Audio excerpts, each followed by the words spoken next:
you've been listening along for a while, then you'll know that we like to bring you a bit of everything on the Red Eye podcast. Sometimes it's the ridiculous stories that make you wonder what on earth people were thinking. Sometimes it's the bizarre incidents that somehow never made the headlines. And then there are the really big stories, the ones that make the front page news, the ones that have documentaries made about them years later because they're just too extraordinary to be forgotten. Well, this week, we have one of those. And we're taking you back to the 7th of April, 1994, to Federal Express Flight 705, a routine cargo flight from Memphis, Tennessee to San Jose, California. 3 experienced pilots reported for what should have been a straightforward flight that day, but instead, within minutes of takeoff, they'd find themselves fighting, not just to save their aircraft, but to save their own lives, at the hands of one of their own colleagues, no less. And because this is such a well-known story, we wanted to make sure we got it right. So, as well as watching interviews with the crew themselves, we've also worked from official records. And because the incident was classified as a criminal act rather than an aviation accident, that includes the FBI investigation files. We'll put the links to the sources we've used in our own research in the show notes if you'd like to explore the case for yourself. So, fasten your seatbelts and join us as we board Federal Express Flight 705.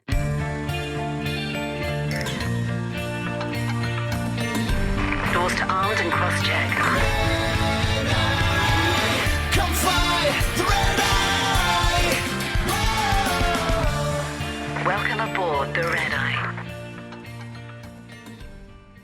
April 7th, 1994. Memphis Airport, Tennessee.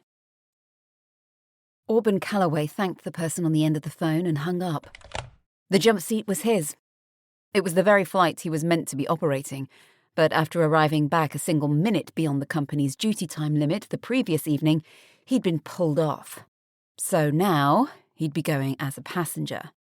And there would be 3 other crew on board, instead of the planned 2 plus him. The odds had changed, but his plans hadn't. And being on that flight to San Jose was at the center of them. He looked at the 3 names he'd written down on the piece of paper in front of him. Captain Dave Sanders, co-pilot Jim Tucker, and flight engineer Andy Peterson. He didn't think he knew them. FedEx was a vast operation, and even after 5 years as one of its flight engineers, he only knew a handful of the crews well enough to match names to faces. Auburn sighed and put the paper down. A flight engineer. Was that all he was ever destined to be? He'd once flown aircraft for the Navy. He'd been the one at the controls, yet here he was little more than the man sitting behind the pilots, monitoring systems while others flew the aeroplane. And tomorrow, they wanted him in the office. 5 years after hiring him, someone had finally noticed discrepancies in the flight hours on his application. 5 years. They trusted him with millions of dollars worth of aircraft and thousands of flights, and yet suddenly those numbers mattered. He couldn't understand why. Or perhaps he understood all too well. He rubbed a hand across his face. Nothing in his life had unfolded the way he'd imagined. So much promise had quietly slipped away, and here he was, divorced, with 2 children depending on him to help pay for college and give them the opportunities he'd once believed were guaranteed. And if FedEx dismissed him tomorrow, like he knew they would, that future would disappear with a single conversation. He bent down and closed the lid of the battered guitar case he was using as a flight bag, while his usual one was being repaired. It did the job, held everything he needed. He stood up, holding his breath as he ran a mental check. Everything was in order. He had cashed in his shares and transferred the money to his ex-wife. He'd made sure his children were the beneficiaries of his life insurance. There was nothing left to organize. His eyes drifted to the pile of documents lying neatly on his bed. Amongst them was his last will and testament. For a long moment, he wondered Who would find it first? And then he looked away. It didn't matter.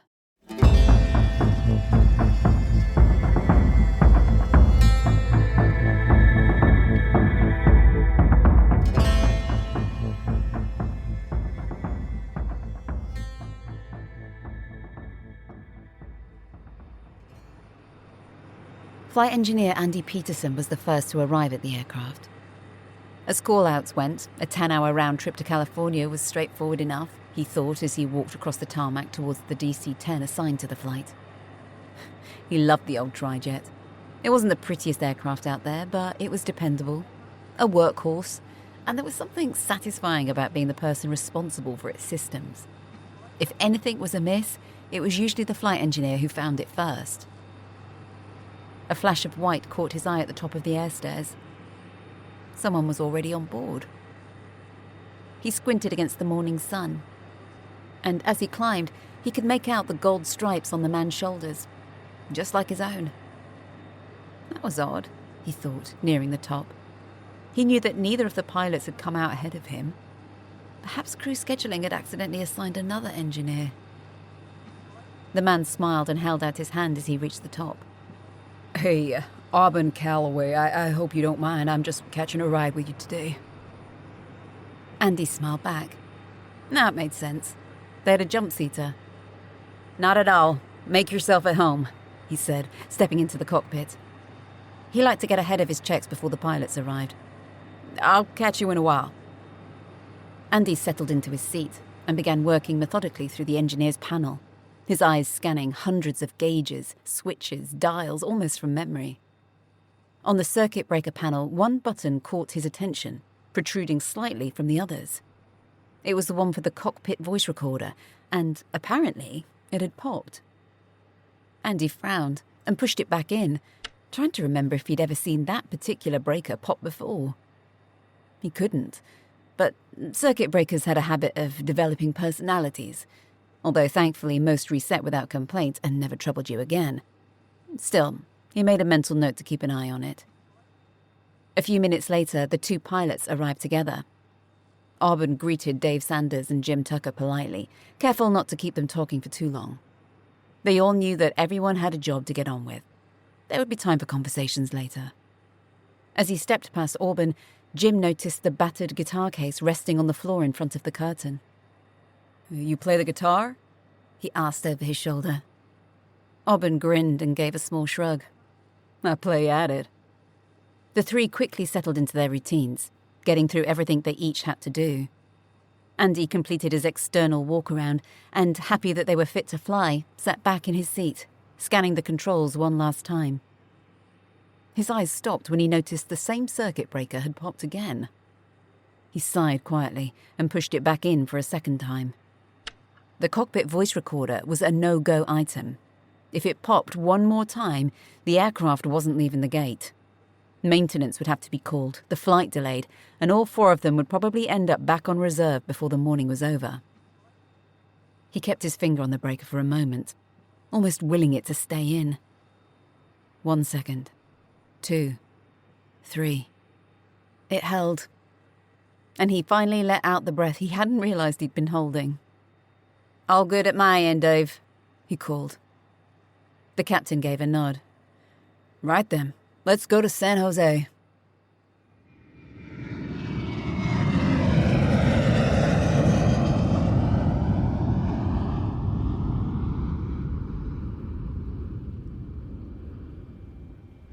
The DC-10 climbed steadily through 18,500 feet, banking gently as it turned onto course for California.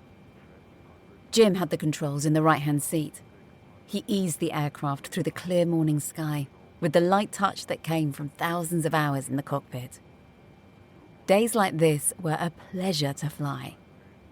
The air was smooth, visibility seemed endless, and for a few moments there was nothing to do but guide 200 tons of airplane towards the horizon. Behind him, Andy kept one eye on the engine instruments and another on the aircraft systems. The cockpit door was locked open, and he could hear Auburn moving around just outside. They were still climbing as he came in. raising his hand in the air as he did so. Andy didn't see the hammer in his hand, only felt it as it crashed into his skull. The metallic crack of the hammer striking Andy's head made both pilots spin around. Neither had time to react. The hammer came down again, this time onto Jim's head. The blow didn't knock him unconscious, but it left him unable to move. His skull fractured instantly, fragments driven into his brain as he slumped helplessly in his seat. For what felt like an eternity, but was in reality no more than 45 seconds, Jim could do nothing but watch. He was fully aware of what was happening. He saw Auburn's cold eyes lock onto his own, but his body refused to respond. He couldn't move. He couldn't fight back. He couldn't even raise a hand to defend himself. Auburn turned his attention to Dave, who instinctively tried to fend him off, but still strapped into his seat with his shoulder harness secured, he stood little chance. Then, as suddenly as the attack had begun, he was gone. All three crewmen writhed in agony, struggling to comprehend what had just happened and fighting to free themselves from their seats. The hammer had done its job, leaving them injured and incapacitated. But Auburn wasn't finished. Waiting just outside the cockpit, concealed in the guitar case he'd carried on board, was something far more deadly.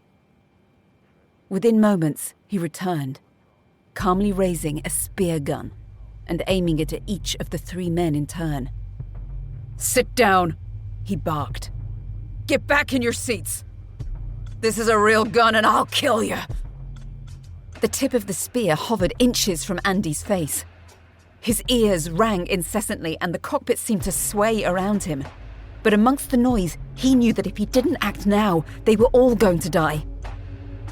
He lunged forward and seized the spear shaft just behind the barbs, clamping both hands around it as tightly as he could. Auburn immediately yanked back, trying to wrench it free, but Andy refused to let go. Dave had managed to get out of his seat despite his injuries, yet he was badly weakened. Together they pushed him backwards, out of the cockpit, but even with the two of them fighting together, they couldn't easily overpower him. Trapped in his seat, Jim couldn't get to his feet. The injuries to his head had left the right side of his body weak and unresponsive, making it impossible for him to join the fight. But as he listened to the struggle behind him, he realized he still had one weapon at his disposal: the aircraft itself. A former Navy pilot, instinct took over. If he couldn't fight Auburn with his fists, he'd fight him with 25 tons of airplane. He hauled back on the control column, pulling the DC-10 sharply into a climb. The sudden maneuver hurled all three men backwards, out of the cockpit and into the galley. Next, Jim rolled the aircraft hard to the left. Far beyond the bank angle a DC-10 was ever intended to fly, the maneuver left Auburn scrambling for purchase as the fight continued across the galley floor. The sounds behind him were almost unbearable. His colleagues were fighting for their lives and for his. Every shout, every thud, every cry of pain gave Jim the determination to keep flying the aircraft as violently as he dared. The damage to his brain had robbed him of much of the feeling down his right side, but somehow he kept going. As Jim increased the bank, the three men slid along the smoke curtain before the aircraft rolled so far that they found themselves fighting on the ceiling. For a moment, Auburn managed to wrench one arm free. The hammer was still in his grasp. He swung it again, and it crashed into Dave's head. Both pilots could feel themselves growing weaker, blood pouring from the wounds to their heads, yet neither was prepared to stop fighting. Next, Jim pushed the aircraft over into a steep dive. Every instinct told him he was asking more of the DC-10 than it had ever been designed to endure. But instinct was all he had left. Years of flying high-performance fighters had taught him that an airplane could often do more than the rulebook suggested. He just had to believe this one could too. Outside, the horizontal stabilizers began to flutter violently. The airframe shuddered beneath him, warning that it was approaching its structural limits. Jim knew that if the tail failed, they were finished. The aircraft plunged earthwards. As the speed built rapidly, he pulled the throttles back with his left hand, desperately trying to keep the aircraft within its limits while still using the dive to throw Auburn off balance. Somehow, despite the catastrophic injuries to his head, he kept the aircraft under control. Behind him, however, the fight was slipping away. A third blow from the hammer left Dave barely conscious, while blood poured from Andy's ruptured temporal artery. Even so, the two men somehow managed to pin Auburn to the floor as Jim made a desperate radio call. Center, emergency! In the control tower, Ken Fleshman swallowed hard. The pilot was wounded. There was an attempted hijacking in progress, and now the crew had requested armed intervention, the most serious request they could make. They wanted armed officers waiting to storm the aircraft the moment it stopped. He had already cleared them to land. Every available emergency service had been alerted, and now there was only silence.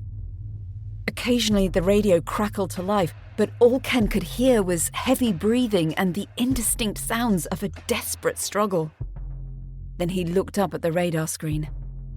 He watched as the DC-10 drifted away from the approach, no longer tracking towards the runway.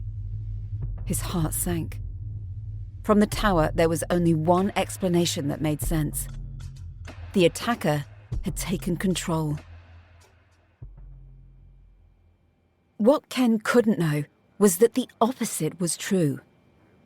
Jim had somehow found the strength to leave his seat, and he, Andy, and Dave were fighting for their lives.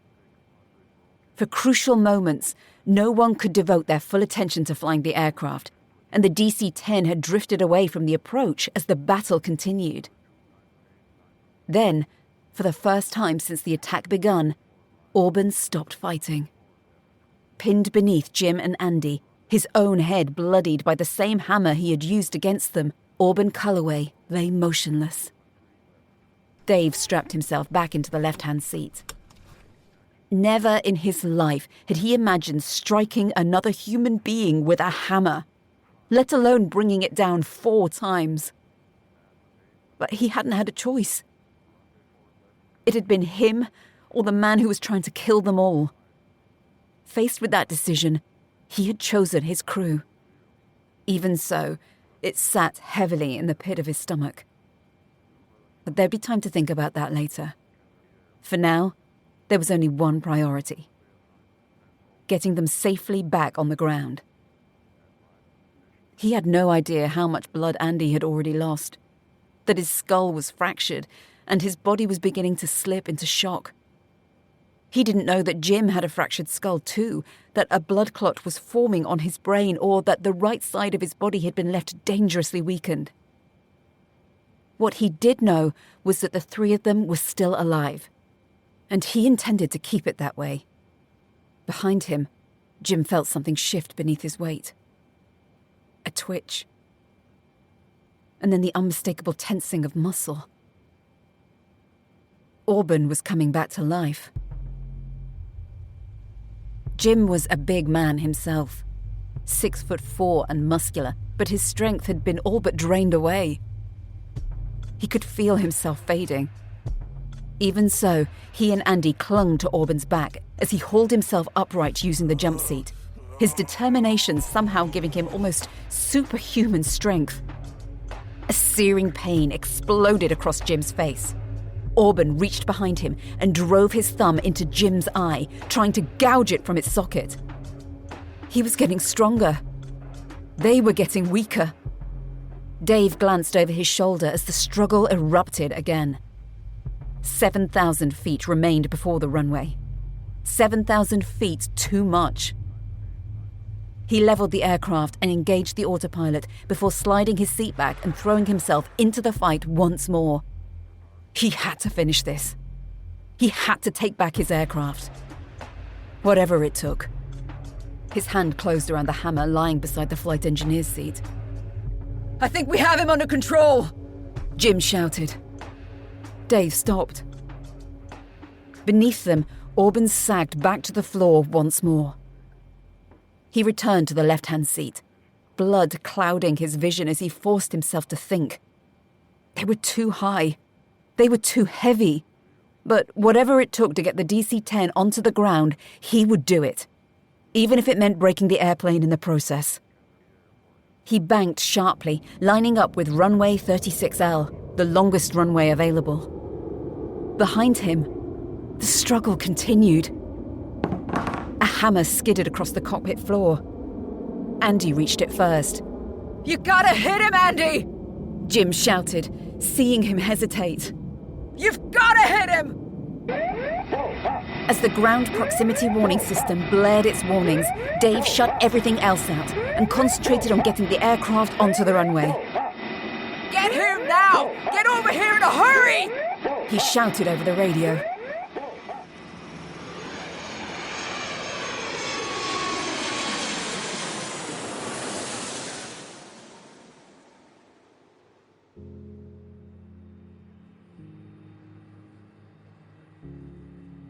Standing in the doorway of the aircraft, Captain David Sanders felt a strange sense of euphoria. It wasn't the word he would have expected to use after the most violent few minutes of his life, but it was the only one that seemed to fit. They had been there, they had come back, and they had won. He had deployed the escape slide, but in doing so, it blocked anyone from climbing aboard. Eventually, a single paramedic managed to scramble up, struggling for grip on the talc-coated surface of the slide. When someone tossed a pair of handcuffs up to restrain Auburn, only then did Dave allow himself to believe it was truly over. Around him, bloody handprints and footprints stained the cockpit and cabin. They covered the floor, the walls, and even the ceiling. Everything that hadn't been secured had been hurled across the aircraft, leaving behind a scene of almost unimaginable devastation that only those who had lived through it could ever fully understand. Yet even then, Dave knew they weren't safe. Andy barely had a pulse. Jim was gravely injured, and Dave himself had taken no fewer than 6 blows to the head with a hammer. Still, somehow, he was standing. He followed the medic's instructions, climbing down from the aircraft and into the waiting ambulance. As he looked back at the DC-10 that had just moments before been the scene of such horror, a shiver ran through him. The day could have ended so differently. And there was a question that kept circling in his mind, seeming far bigger than the few letters it contained. Why? Why had a colleague tried to kill them?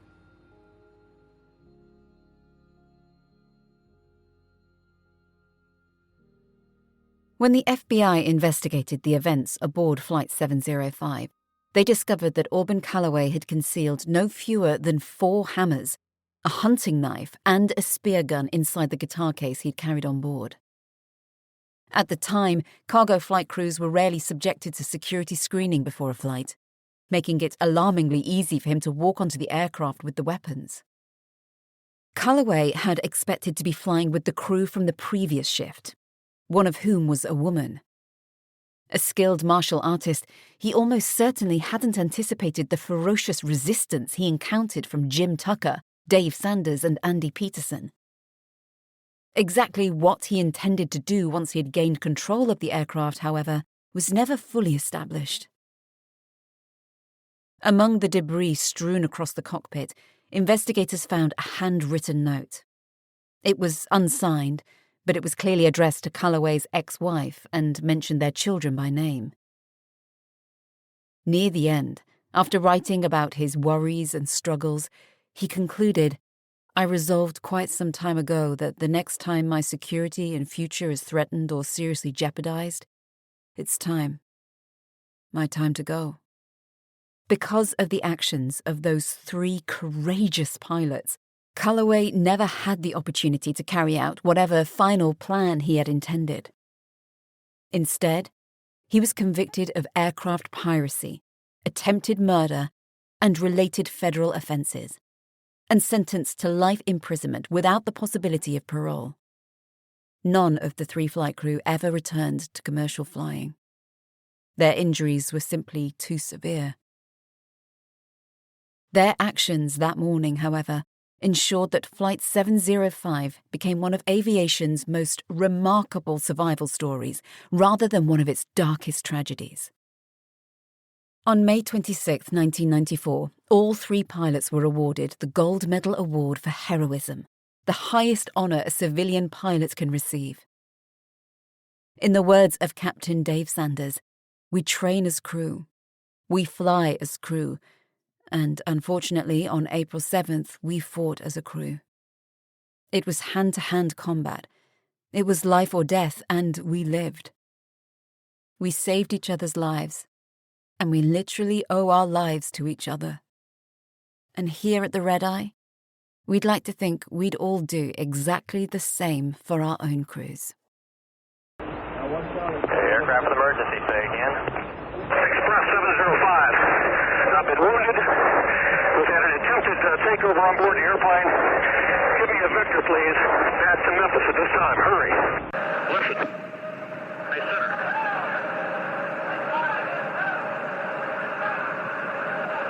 Give me a heading to Memphis. 705, affirmative. Need an ambulance. Stand by. We'll get that for you. Okay, we need an ambulance, and we need armed intervention as well. Alert the airport facility.